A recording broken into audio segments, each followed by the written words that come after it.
welcome to another video on the Frankish Sido. I'm Ingrod Sineskalk, and I will be doing this video on the reasons why we cover our heads in worship in open air spaces in the context of the Frankish Sido.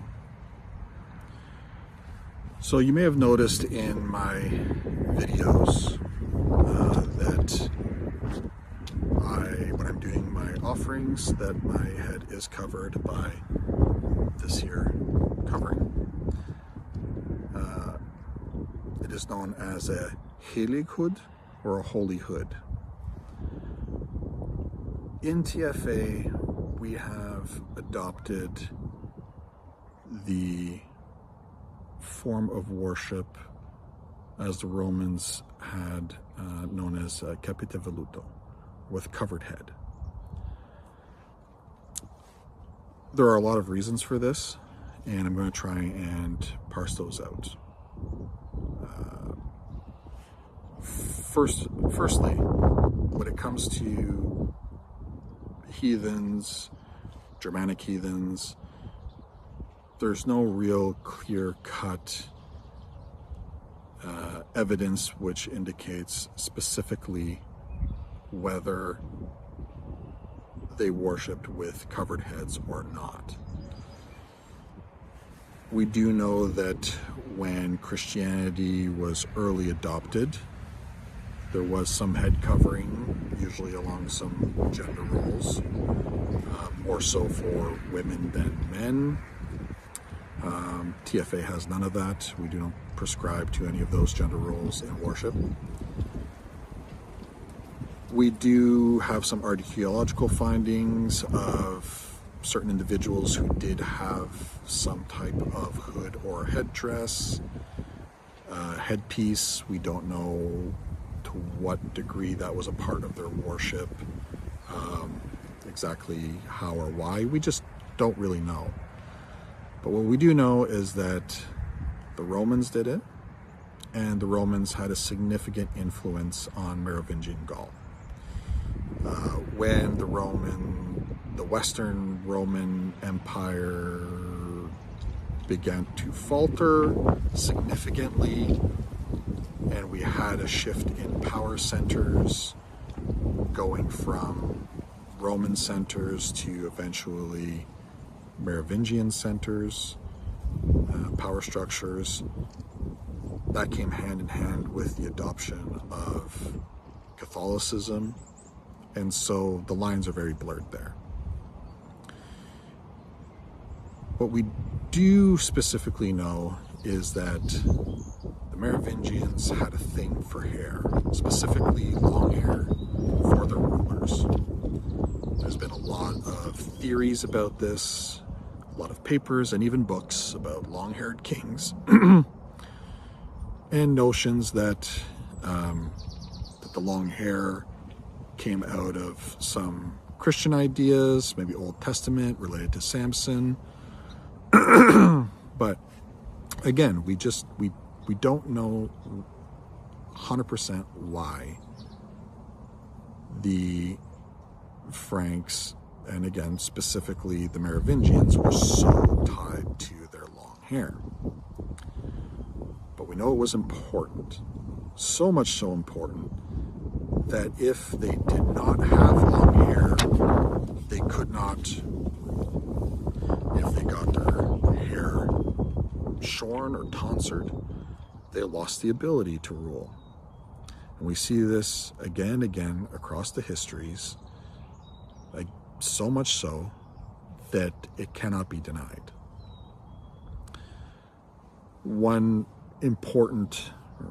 specific example is an episode when Clovis was going against Syagrius, who was, I believe, like one of, if not the last Roman holdout in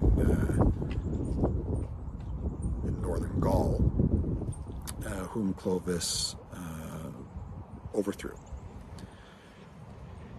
In Gregory of Tours' Decem Libri Historiae, Book 2, he says, after this he turned to Chararic.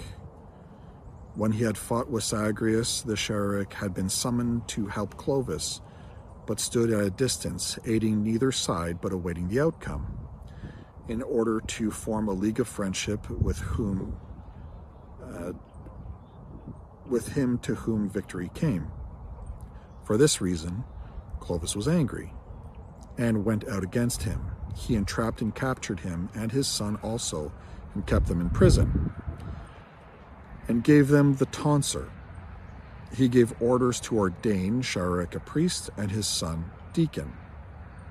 And when Chararic complained of his degradation and wept, it is said that his son remarked, "It was on green wood that these twigs were cut, and they are not altogether withered. They will shoot out quickly and be able to grow. May he perish as swiftly who has done this." This utterance was reported to the ears of Clovis, namely that they were threatening to let their hair grow and kill him, and he ordered them both to be put to death. When they were dead, he took their kingdom and the treasures and people.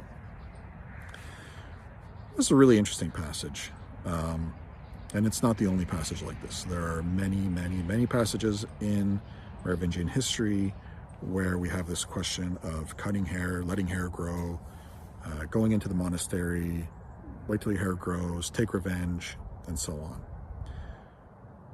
So here, taking the tonsure was specifically tied to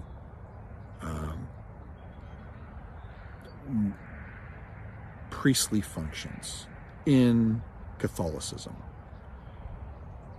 If you got your hair cut, you could no longer rule secularly, if we can say that. Even though Merovingian rule was not secular in any capacity whatsoever, the notion was that you were removed from that stream of Merovingian Frankishness or ability to rule. You were taken out of that stream and you were put within the church's administration. Here too, we see that the threat, and it's very specifically called out, that why Clovis was so upset was that they were threatening to let their hair grow.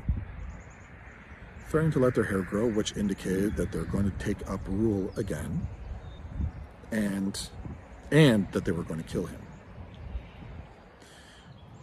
The choice of words that the hair are like twigs, and that they are not withered, and that they were cut, that they grew on green wood, is very interesting.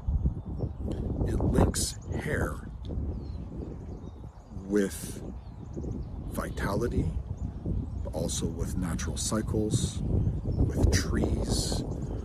And we know that trees were a significant place of worship for pagans or heathens at that time in Gaul. And it's for this reason, given that we will never know exactly historically why the hair was so important, why it must be treated as being something holy, or at the very least so significantly powerful that it gave one the right to rule. Because we will never know this for sure, it has found its way within the sacred narrative of TFA, which we know as the Farhalon. In the Farhalon, which I will be reading from within the Companion, which is our guidebook, the Frankish Calcido.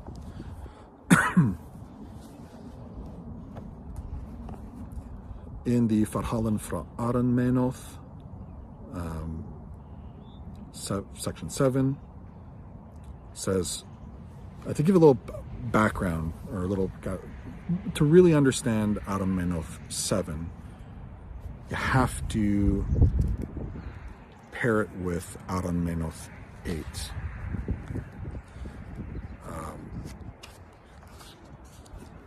And so in Aranmânôth VIII, we see that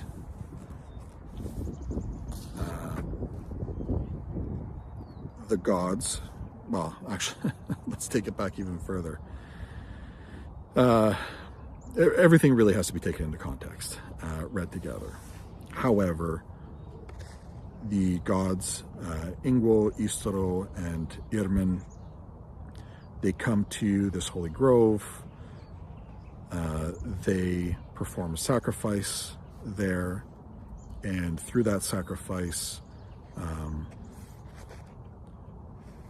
there is bloat, and wherever that bloat touched within the wich, that holy place, that is where Hilnusi, holiness, was born, as well as the goddess Heitfleet, or she who strives or competes. So in that place, everywhere the axe wounded is now where the Heiligdom, the temple, is to be built. All right, so now we got to the place where we're in Aranmânôth VII. And so Holy Nemetona is also said to have ordained the hair of the head holy, as though each strand a green wood grown of her grove. Thus the ofrerios, the sacrificers, cover their heads so as to ensure their piety in that act. For it is said that the gods were displeased with her doing so, that the hair of the head be so bold as to reflect the holiness of their heavenly abode, yet it was as she willed it to be, and so it is. It must be said that Istro is believed to receive a portion of the hair of the dead, which is used in the stringing of the lyre heit skoni and granas vitula heit balgi, each singing the deed songs of those beyond Quickheim, or the living home. Well, that passage in and of itself is a whole mystery that needs to be unpacked. I don't think I'll have enough time to do that here. But suffice it to say that within TFA, based on earlier histories and ideas and views about hair, how that relates to holiness and the gods, this narrative and the Farhalon was born, and that's really what we tend to orient ourselves around, is that Nemetona herself ordained our hair holy. Regardless whether the gods, the other gods, sanctioned that or not. She did so anyways. That puts us in a precarious position. Puts us in a position where our hair is holy, and a portion of our hair, Istro is going to take upon our death, and it'll be used to string various divine instruments that'll sing our deed songs and so on. But when we are outside of our home, outside the Himseli, we are beyond our domain. The Himseli, the home, has the benefit of the Salagast, the house ghost or spirit being, has a roof, and the gods within there. If we are worshiping the gods at the Hodesperi, at the God's bed, in the home, that is within one cosmic context. It is bounded within the microcosm of the home. When we step outside into open air spaces, whether these are groves or wees or fields, streams, anything of the like, outside of the home, we are now directly in contact, directly in view of the gods. And our hair, and as you see, like right now, I'm within the we, my hair is exposed. I do not have the heilighood upon. But if I were offering, and I'm giving in that gifting cycle, because that is what our offering cycles, that's what the basis of our worship is founded upon, is that same duotes as with the Romans and other likely Proto-Indo-European peoples. When we're in that relationship, when I'm giving, when I'm offering, I'm seeking the attention of the gods. And when the Hilin, the holy ones, from where all holiness comes forth, when we're inviting them to that exchange,